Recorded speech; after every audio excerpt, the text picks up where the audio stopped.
ఏది అబద్ధం అనే దానికంటే మీకు తెలిసిన విషయం ఇప్పటి వరకు జరిగిన డెవలప్మెంట్? జరిగింది ఎఫ్ఐఆర్లో ఉన్నదే అంత అన్ని అందరూ పబ్లిష్ చేశారు కదా, మీరు చేసే ఉంటారు కదా, సేమ్ అదే ఉంది. మాకు తెలిసింది కూడా అంతే.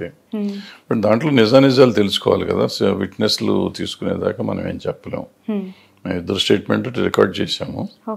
So now had to go through the witnesses. ఇద్దరులోనూ వచ్చేవాళ్ళు ఉంటారు కదా, పేర్స్ వస్తుంది దాంట్లో ఎవరెవరు ఉన్నారు ఏంటి, ఎవరితో తెలిస్తే తెలుస్తుంది. మేము రెగ్యులర్ మా ఇంట్రాగేట్ ప్రొసీజర్ ఉంటుంది కదా, అది చేసుకుంటాం. ఓకే ఓకే సార్, చెప్పండి సార్. యాక్చువల్గా పార్టీ నుంచి జనసేనలో సభ్యత్వం కలిగి ఉన్నారు. ఇమీడియట్గా ఈ వార్త బయటికి రాగానే తనని సస్పెండ్ చేయడం జరిగింది. అసలు నిజాలు ఏంటి, ఎవరిది ఆరోపణ, ఇరికించే ప్రయత్నం, ఇది నిజమైన మరకేనా, బురద చల్లారా అనేవి కూడా తెలుసుకోకుండా సస్పెండ్ చేయడం జరిగింది. దీన్ని ఎలా చూడాలంటారు? అంటే నిజంగా చెప్పాలంటే అది మంచి move. We should appreciate that party. A party Janasena నుంచి ఎవరైనా కానీ మన దగ్గర ఇప్పుడు మనం చూసాం లాస్ట్ టైము, అతను ఒక ఎమ్మెల్సీ ఒకళ్ళు మర్డర్ చేసి తీసుకొచ్చే బాడీ వాళ్ళ ఇంట్లో ఇస్తే ఎమ్మెల్సీని ఏమీ చేయలేదు పోయిన లాస్ట్ 5 yearsలో లాస్ట్ గవర్నమెంట్లో. సో అంత నీచంగా ఉండకూడదు కదా, అంత క్రైమ్, హీనియస్ క్రైమ్ చేస్తే. మరి అట్లాంటిది ఇప్పుడు ఒక మెంబర్ మీద ఒక ఎఫ్ఐఆర్ నమోదైందని కానీ వాళ్ళు యాక్షన్ తీసుకున్నారు. అంటే అంత క్లీన్గా ఉంటేనే పార్టీలు బాగుంటాయి ఏదైనా కానీ. క్లీన్గా కాకుండా నా పార్టీ ఓడు కాబట్టి తప్పు చేసినా కరెక్టే అనుకోవటం కరెక్ట్ కాదు. తప్పు కాకపోతే మళ్ళీ వెనక్కి తీసుకుంటారు కదా, టెంపరీ సస్పెన్షనే కదా ఏదైనా కానీ. So I think they did a right thing. Okay sir, ఈ అంటే ఆ అమ్మాయి ప్రస్థానం ఎక్కడి నుంచి స్టార్ట్ అయింది? పేరు మనం మెన్షన్ చేయకూడదు. సో ఆ అమ్మాయి చెప్తూ ఉన్న దాంట్లో వాస్తవాలు మీకేం కనిపించాయి? మోర్ ఓవర్ తన జర్నీ టాలీవుడ్ ఇండస్ట్రీలో ఏ విధంగా ఉండింది ఇప్పటి వరకు? ఏం లేదు, ఆ అమ్మాయి చెప్పింది. ఆ ఎఫ్ఐఆర్లో మనకి అందరం తెలుసు కాబట్టి అదే జరిగింది. అది ఇద్దరు కన్ఫర్మ్ చేసింది. ఇద్దరు 2 సైడ్ల నుంచి అది కన్ఫర్మ్డ్. అండ్ ఎంఏ సాంగ్స్ కూడా చేస్తుంది. ఒక సాంగ్ ఏదో బాంబే పేరు మీద బాంబే కార్డుతో చేసింది, ఇప్పుడు తర్వాత మన కార్డుతో కూడా చేస్తాను. సో అవన్నీ ఇద్దరిలోనూ పెద్ద డిఫరెన్స్ ఏమి రాలేదు. 2 రైట్. ఆ కొరియోగ్రాఫర్కి సంబంధించి తను మీడియాకి అందుబాటులో లేరని, హైదరాబాద్లో లేరని, అప్స్కాండ్ అయ్యారని, ఇలా రకరకాల వార్తలు, స్పెక్యులేషన్స్ వస్తూ ఉన్నాయి. అయితే ఉండొచ్చు. అంటే నాకు తెలిసినంత వరకు ఆయన ఎక్కడ షూటింగ్లో ఉన్నాడు. అప్స్కాండింగ్ అనేది నేను డోంట్ నో కానీ షూటింగ్ అని నేను విన్నాను. తెలియదు, కరెక్ట్ డీటెయిల్స్ నాకు తెలియదు. అది పోలీసు కేసు కదా, వాళ్ళు చూసుకుంటారు, మనకెందుకు బాగాలేదు. ఓకే సార్, కంటిన్యూస్గా టాలీవుడ్ ఇండస్ట్రీకి సంబంధించి ఎప్పుడు ఏదో ఒక వార్త మీడియాలో సర్క్యులేట్ అవుతూనే ఉంటుంది. అది చాలా వైరల్గా మారుతూ ఉంటుంది. ఇప్పుడు ఈ కొరియోగ్రాఫర్ ఇష్యూ కంటే ముందు ఒక 1 week 10 days ముందు వరకు కూడా బాగా వైరల్ అయింది హేమాకి సంబంధించిన డ్రగ్స్ ఇష్యూ, అంతకుముందు ఇంకొక ఇష్యూ. ఇలా ఎందుకు ఎప్పుడు టాక్ ఆఫ్ ద టౌన్ అవుతుంది టాలీవుడ్ అంటే? అంటే ఇప్పుడు ఫస్ట్ థింగ్ ఒకటి I want to make it clear. Last 3-4 months నుంచో 6 months నుంచి there are so many issues టీవీల్లో వాటిల్లో వస్తున్నాయి. None of them are cinema ఇండస్ట్రీకి సంబంధించినవి కాదు. హేమ గారిది అనుకోండి, ఎక్కడో బెంగళూరులో ఎక్కడో ఏదో జరిగింది, అది పర్సనల్. ఒకవేళ జరిగి ఉంటే పర్సనల్, అది జరగకపోతే అసలు గొడవ లేదు. జస్ట్ బికాజ్ షీఈ్ యాక్ట్రెస్ మొత్తం సినిమా ఇండస్ట్రీకి ఆపాదించక్కర్లా, అది ఫస్ట్. రెండోది ఇంకోటి ఏదో జరుగుతూ ఉంది ఒక హీరోకి సంబంధించింది, అది వాళ్ళ ఫ్యామిలీ ఇష్యూ, మనకు సంబంధించింది కాదు. ఇదేంటంటే ఈ ఎలిగేషన్స్ ఏంటంటే మనం వర్క్ ప్లేస్లో వాళ్ళకి అవసరానికి వాడుకోవటం అనేది తప్పు. అది ఇది వీ షుడ్ నాట్ ఎంకరేజ్. ఎక్కడ ఏ ప్రొఫెషన్కైనా కానీ. ఇప్పుడు భారతదేశంలో ఇప్పుడు అన్ని చోట్ల ఉంటాయి. ఇప్పుడు నిన్న ఇవన్నీ వచ్చినాక చూస్తే ఐసిఐసిఐ బ్యాంకులో 133 కేసులు వచ్చినాయంట last year, women harassment. So ఇట్లా చెప్తున్నా అనుకుంటా పోతే ప్రతి చోట ఉంటాయి. మన దగ్గర కూడా ఉంటాయి. మనకు కూడా 100 కేసులు ఉన్నాయో తెలీదు, మనకు 1-2 కేసులు ఆన్ రికార్డ్ వచ్చినాయి. సో ఇది జరగకూడదు ఎక్కడైనా కానీ. ఉమెన్ మీద అట్రాసిటీ జరగకూడదు, ఉమెన్ని మిస్యూజ్ చేసుకోకూడదు. వాళ్ళ అవసరానికి వచ్చారు కదా అని వాళ్ళని చేయకూడదు, చేసుకోవటం తప్పది. సో అలా ఇది ఇండస్ట్రీకి సంబంధించింది. ఎందుకంటే దీన్ని మనం తీసుకుని ఒకవేళ నిజంగా జరిగి ఉంటే మాత్రం ఇలాంటివి జరగకుండా చూడాల్సిన బాధ్యత ఎంతో కొంత మనకు ఉంది. మనం ఎంతవరకు కంట్రోల్ చేయగలం, మన చేతుల్లో ఉందా, చేస్తామా చేయలేమా అనేది పక్కన, బట్ లీస్ట్ మనం ట్రై చేయాల్సిన అవసరం అయితే ఉంది కదా, అది ఇప్పుడు చేస్తున్న ప్రయత్నం. ఓకే సార్, ఒకవైపు ఇదేదో కుట్ర, దీని వెనక ఏదో కుట్ర జరిగే ప్రయత్నం ఉంది, ఇండస్ట్రీలోని కొంతమంది ఇలా కుట్ర చేస్తున్నారు అనే వార్తలు ఈ ఇష్యూ బయటకు వచ్చేప్పటి నుంచి వస్తూ ఉన్నాయి. ఎంతవరకు నమ్మాలంటారు? నిజంగా కొరియోగ్రాఫర్ పైన కుట్ర చేసి ఇలా ఈ కేసులో ఇరికించేంత పరిస్థితి ఉందంటారా? ఒకవేళ కుట్ర చేస్తే ఎవరు చేసి ఉండాలి? అది వాళ్ళ ఇంటర్నల్గా ఏమన్నా ఉంటే జరిగి ఉండొచ్చు, బట్ అంత అవసరం ఉంటుందా, ఉండకపోవచ్చు. మనం ఏం చెప్పలేము. ఏ కోణాన్ని మనం తప్పని అనలేం. మన రేపు ఇన్వెస్టిగేషన్లో అది కూడా కరెక్ట్ అవ్వచ్చేమో, తెలియదు కదా, లేదా తప్పు అవ్వచ్చు. తప్పించుకోవడానికి ఆ కోణం వీళ్ళే ప్రొజెక్ట్ చేసి ఉండొచ్చు, లేదా అది నిజమైపోయి నిజంగా వీళ్ళు అతని కెరియర్ జడగొడటానికి నా బొట్టుళ్ళు ఎవరిని జడగొట్టి ఉండొచ్చు, ఏదైనా జరిగి ఉండొచ్చు కదా. ఓకే సార్, ఉదయం ప్రెస్ మీట్లో మాట్లాడుతూ ఉన్నప్పుడు మీరు ఇంటర్నల్ కమిటీ మెంబర్గా కూడా ఉన్నారు, గతంలో కూడా కొన్ని కేసెస్ని సాల్వ్ చేశామన్నారు. అసలు ఎలాంటి కేసెస్ అవి, ఎంత తీవ్రమైన కేసెస్, వాటిలో మీరు విధించిన, అంటే ఐ మీన్ లైక్ ఇండస్ట్రీ నుంచి బ్యాన్ చేయడం జరిగిందా, వాళ్ళ కార్డ్స్ని తీసుకోవడం జరిగిందా, ఏం శిక్షలు వేశారు వాళ్ళు? యాక్చువల్ నేను ఇదే ఫస్ట్ కేసు నా వరకు అయితే. నాకు అంతకుముందు ఒక కేసు వచ్చింది, అది ఫాల్స్ కేసు అని చెప్పి దానికి కౌన్సిలింగ్కి పంపించాం, నేను ఉన్న దాంట్లో. ఈ కేసు వరకే ఇది నాకు సెకండ్ కేసు. ఇది మధ్యలో కేసులు మిగిలిన వాళ్ళు చేశారు. ఈ కాన్ఫిడెన్షియల్, మాకు 25 మంది మెంబర్లు, నా కేసులో ఇంకోళ్ళకి చెప్పరు, ఇంకోళ్ళ కేసు మాకు చెప్పరు, ఇట్లా మాకు ఒకళ్ళ కమ్యూనికేషన్ కూడా ఉండదు. సో ఇవాళ వాళ్ళు చెప్తుంటే 6-7 కేసులు వచ్చినాయి అంటే నాకు నన్ను పిలవలేదు అనుకున్నాను. అప్పుడు తర్వాత నేను అడిగితే చెప్పారు, మనం అందుకు 25 మెంబర్స్ మొత్తం. నేను అందరూ 25 వస్తారు అనుకుంటే 5 ఉన్నారు. మొన్న అన్నారు లేదు, ఎప్పటికప్పుడు సెపరేట్ ప్యానల్ చేస్తామండి అన్నారు. ఓకే. అండ్ ఇంకొకటి ఏంటంటే, బట్ ఏదైనా కానీ అంత సీరియస్ క్రైమ్ అయ్యి ఉండదు, ఏదో ఉండి ఉంటుంది, వాళ్ళు ఇమీడియట్ యాక్షన్ ఏదో తీసుకుని ఉంటారు. ఓకే ఓకే సార్, ఇండస్ట్రీ అనగానే చాలా మంది అప్పటి హీరోయిన్స్ ఇప్పుడు కాస్టింగ్ కౌచ్ గురించి మాట్లాడుతూ ఉంటారు. స్టిల్ ఇప్పటికీ కూడా ఉంది, అది ఇంకా ఎక్కువైంది, బయటికి రావాల్సింది చాలా ఉంది అని చెప్పి ఆ వార్తలు వస్తూ ఉన్నప్పుడు ఇలాంటివి ఇష్యూస్ ఒక్కసారిగా తెర మీదకి వచ్చినప్పుడు ఎలా చూడాలంటారు? చూసేది ఏం లేదమ్మా, ఇప్పుడు స్త్రీని మనం ఇట్లా చూడటం అనేది మామూలు అయిపోయింది. ఇప్పుడు ఎగ్జాంపుల్ చెప్తాను నేను. ఇప్పుడు నేను ఒక రెస్పాన్సిబుల్ పొజిషన్లో ఉండి ఇప్పుడు అందులో ఉన్నాను కాబట్టి నేను రెస్పాన్సిబుల్గా మాట్లాడుతున్నాను. అదే నాకు దాంట్లో లేననుకోండి, కామన్ మ్యాన్గా ఉన్నాను అనుకోండి, కామన్ మ్యాన్గా ఉన్నాను అనుకుంటే మీరు ఇట్లా చెప్తే మామూలు ఈ అమ్మాయిలు అంత తట్టపడు అని పిచ్చి మాటలు మాట్లాడుతుంటాం. అంటే మనలో ఒక రకమైన ఆడవాళ్ళు అంటే ఒక న్యూనతాభావం ఒకటి మనకు మొదటి నుంచి జెనెటిక్గా వచ్చేసింది. ఆడవాళ్ళు ఏం చేస్తారు, జెండర్ బయాస్డ్గా మాట్లాడతాం, తక్కువ మాట్లాడతాం అనేది ఎక్కువ వచ్చే జనరేషన్స్ వచ్చినాయి. కొన్ని వేల సంవత్సరాల నుంచి వచ్చినది ఇవాళ కొత్తగా మారమంటే మారదు. ఇప్పుడు వాళ్ళు ఈక్వల్గా పనిచేయటం మొదలు పెట్టిన లేడీస్ ఇంకా అది అట్లాగే ఉంది కొంచెం. బట్ బయట ఫీల్డ్స్ లో కంటే కూడా ఈ సినిమా ఎంటర్టైన్మెంట్ ఇండస్ట్రీలో ఎక్కువగా ఐ డోంట్ యాక్సెప్ట్ దట్. బయట కంటే చాలా తక్కువ ఉంది. నేను చెప్పటం సీరియస్ గా చెప్తున్నా. I'm not supporting this. ఇక్కడ లేదు అని నేను చెప్పట్లా, ఉందని చెప్తూనే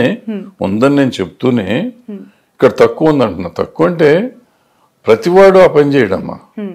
అందరూ కాస్టింగ్ కోచ్ అనేది ఉండదు. ఉంది, ఎక్కడో ఉంటుంది, ఉన్న చోట ఉంటుంది, లేని చోట లేదు. ఇప్పుడు కొంతమంది అదే పని మీద ఉండేవాళ్ళు ఉన్నారు, లేరని నేను అన్నాను. కొంతమంది అసలు తలెత్తి చూడని వాళ్ళు ఉన్నారు. కొంతమంది పని మాత్రమే చేసుకునే వాళ్ళు ఉన్నారు, పని కోసం పని చేసుకుని వెళ్ళిపోయేవాళ్ళు ఉన్నారు. కొంతమంది మ్యూచువల్ అండర్స్టాండింగ్తో ఉన్నవాళ్ళు ఉన్నారు, కొంతమంది లివింగ్ రిలేషన్షిప్లో ఉన్నవాళ్ళు ఉన్నారు. సో అది ఎవరి క్విట్ ప్రో వాళ్ళు ఎవరి అవసరం వాళ్ళది. సో ఇవన్నిటికీ జరుగుతున్నాయి, అది అన్ని చోట్ల జరుగుతున్నాయి, ఇక్కడ జరుగుతుంది. సో ఇక్కడ ఉన్నది కొంత ఉంది, 100% కొంత ఉంది. బట్ అది మీరు అన్నట్టు అన్ని చోట్ల కంటే ఇక్కడ ఎక్కువ ఉందంటే, ఇక్కడ మనకేంటంటే ఇప్పుడు మీకు నేను ఇందాక ఐసీఐసీలో 133 కేసులు అన్నా. మీరు ఎవరినైనా ఇంటర్వ్యూ చేశారు ఎప్పుడన్నా? మీకు తెలుసా? మీకు తెలియని కూడా తెలియదు. మీరు మన దగ్గర 6 కేసులు వస్తే మీరు వచ్చి నన్ను ఎందుకు అడుగుతున్నారు? ఎందుకంటే మనకి వ్యూవర్షిప్ ఎక్కువ ఉంటుంది, మన గురించి ఎక్కువ మాట్లాడుతూ ఉంటారు, మనం ఎక్కువ జరుగుతుందని మనం అనుకుంటుంటాం. ఇవాళ సమాజంలో ఎక్కడ పడితే అక్కడే జరుగుతుంది. ఇప్పుడు రోజు మనకి టీవీల్లో చూస్తూనే ఉంటాం, మన 6 నెలల పాప మీద ఎవరో చేశారు, అంతకుముందు 16 ఏళ్ల పాప మీద ఎవరో చేశారు, 12 ఏళ్ల పిల్ల మీద చేశారు. ఇవన్నీ చూసి మనం బాధపడతా ఉన్నాం. ఇవాళ అన్ని కేసులు మనం చూస్తూ ఇవాళ సడన్ గా ఒక కేసు వచ్చేసరికి సినిమా ఇండస్ట్రీలోనే మనం ఎట్లా అంటాం, అవన్నీ సినిమా ఇండస్ట్రీ కాదు కదా. బట్ ఇక్కడ చాలా కామన్ గా చూసేవాళ్ళేమో, కానీ ఈ ఇష్యూలో ఉంది ఒక కొరియోగ్రాఫర్ అనేది పక్కన పెడితే, అటువైపు ఉన్న ఒక బాధితురాలు తను ఒక మైనర్ అనే విషయం చాలా కలవరానికి గురి చేస్తుంది. డెఫినెట్ గా అది చాలా ఇంటెన్స్. అంటే మనకు వచ్చేటప్పటికి తెలియదు, కేసు వచ్చినప్పటికి తెలియదు, తర్వాత మనకి ఎంక్వైరీలో బయటపడింది తప్ప కేసు వాళ్ళు చెప్పినప్పుడు అసలు మైనర్ని లోపలికి రానివ్వకూడదు కదా. మైనర్ని కొరియోగ్రఫీకే పెట్టుకోకూడదు, కొరియోగ్రఫీగా దేనికి పెట్టుకోకూడదు.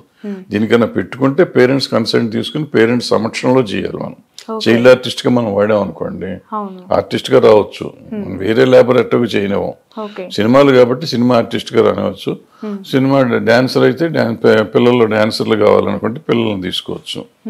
సో అటువంటివి చేసినప్పుడు ఏంటంటే తల్లిలో తండ్రి ఎవరో పక్కన ఉండాలి కంపల్సరీగా, అది రూల్. అది అంటే కొరియోగ్రాఫర్స్ కి కొరియోగ్రఫీలోకి అసలు తీసుకునే కూడదు నా ఉద్దేశం. ఏజ్ క్రైటీరియా చాలా మ్యాండేటరీ. డెఫినెట్ గా మేజర్ అవ్వకుండా ఎట్లా తీసుకుంటారు, ఎందుకంటే వాళ్ళు ఎక్కడ పడితే అక్కడ షూటింగ్లు ఉంటాయి, పేరెంట్స్ ని తీసుకెళ్ళడానికి అవకాశం ఉండదు. సో వాళ్ళు ఎంతో కొంత మెచ్యూరిటీ ఉన్న మనుషులు ఉండాలి కదా. మన చిన్నపిల్లల్ని మైనర్లను పంపించకూడదు.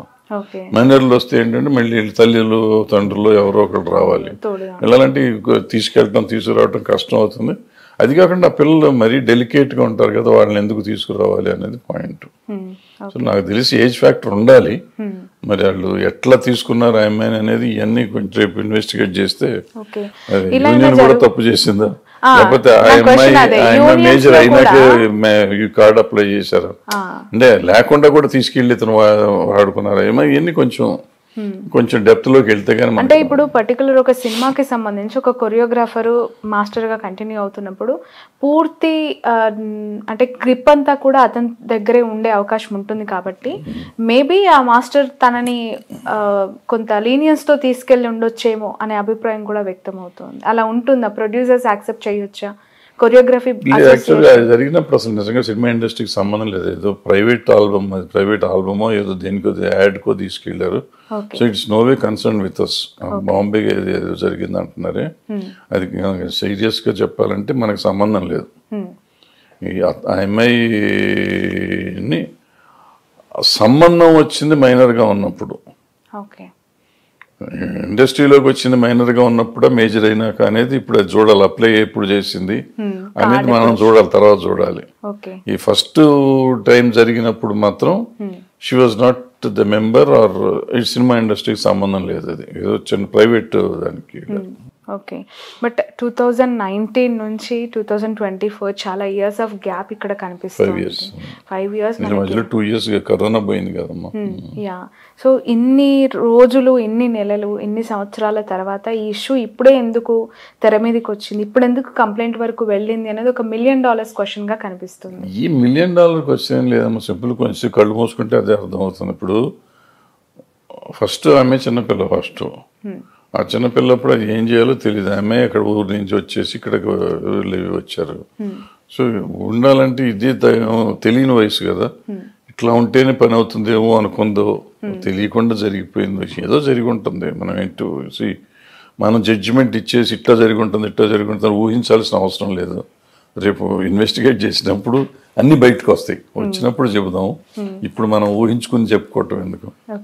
సో అవన్నీ అయిపోయినాక, ఇప్పుడు ఇది సొంతంగా ఆమె కొరియోగ్రాఫర్ అయిపోయినాక ఇబ్బందులు వచ్చి ఉంటాయి, వాళ్ళకున్న గొడవల్లో ఇదంతా బయటకు వచ్చి ఉంటాయి. ఓకే, బట్ ఎంత జాగ్రత్తగా మెన్స్ ఉండాలి సార్ ఈ ఫీల్డ్లో మీకు అర్థం? ఎందుకంటే అనేక ఇష్యూ మొన్న రాస్తారు, మీరు అన్నారు అది పర్సనల్ ఇష్యూ అయినా తన రెప్యుటేషన్కి అది చాలా డ్యామేజ్ అయిన అంశం.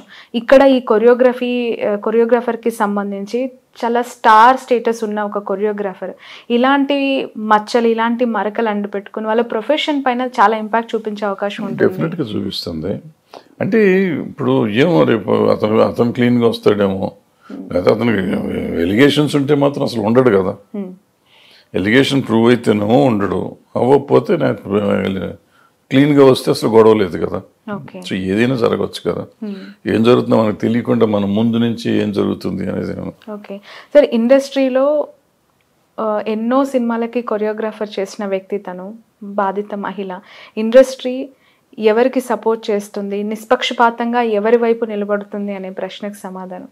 ఎప్పుడైనా విక్టిమ్కి సింపతి ఉంటుందమ్మా. బట్ ఒకళ్ళు సెలబ్రిటీ అయినప్పుడు సెలబ్రిటీకి ఉండే సాఫ్ట్ కార్నర్ ఉంటుంది, సెలబ్రిటీ కొంతమంది సపోర్ట్ చేస్తారు. ఎక్కడైనా ఉండేదే కదా. ఇప్పుడు నా మీద ఏదైనా కేసు ఉంది, నన్ను సపోర్ట్ చేసేవాడు నన్ను సపోర్ట్ చేస్తారు. నా మీద ఆవిడ కేసు పెట్టినోడు ఉంటాడు కదా, కేసు పెట్టినోడు నేనంటే అగైనెస్ట్గా. ఇప్పుడు అందరూ మీరు మంచోడు అంటున్నారండి, మీకేంటండి అంటే మనం ఏం చెప్తాం. సో ప్రతి వాళ్ళకి శత్రువులు ఉంటారు, ప్రతి వాళ్ళకి మిత్రులు ఉంటారు. ఓకే, బట్ అవి రాను రాను నీరు గారిపోతాయి, మళ్ళీ కడిగిన ముత్యంలాగా ఆ సదరు స్టార్ స్టేటస్ అనుభవించే వాళ్ళే వస్తారు. ఇండస్ట్రీలో లాస్ట్కి జరిగేది ఇదే అనే కమెంట్ పైన. ఈ ఇండస్ట్రీలో అని మీరు అంటున్నారు. ఇప్పుడు మనం 75 సంవత్సరాలు వచ్చాయింది, మనకి స్వతంత్రం వచ్చి 76 సంవత్సరాలు అయింది. 76 సంవత్సరాల్లో మనకి కరప్షన్ కేసులు ఉన్నాయి. ఎన్ని వేల కేసులు వచ్చినాయి దేశంలో, ఎంతమందికి శిక్ష పడింది? లాలూ ప్రసాద్ యాదవ్కి, జయలలిత గారికి, ఇంకా 2-3 అట్లా అయ్యింది. మిగిలిన వాళ్ళంతా బయటికి ఉన్నారు కదా. అంటే ఎట్లాగే మర్డర్ చేసిన వాళ్ళు. సో ఇక్కడ చట్టంలోకి వచ్చేటప్పటికి రకరకాలు జరగచ్చు. ఇండస్ట్రీ చేస్తుందా, ఇంకోళ్ళు చేస్తారు. ఇప్పుడు వాళ్ళందరికీ ఎవరు చేశారు? ఎక్కడికక్కడ రకరకాలు ఉంటాయి. చట్టానికి కళ్ళు లేవు అంటారు, మరి కళ్ళతో చూస్తారా, కళ్ళు లేకుండా చూస్తారా?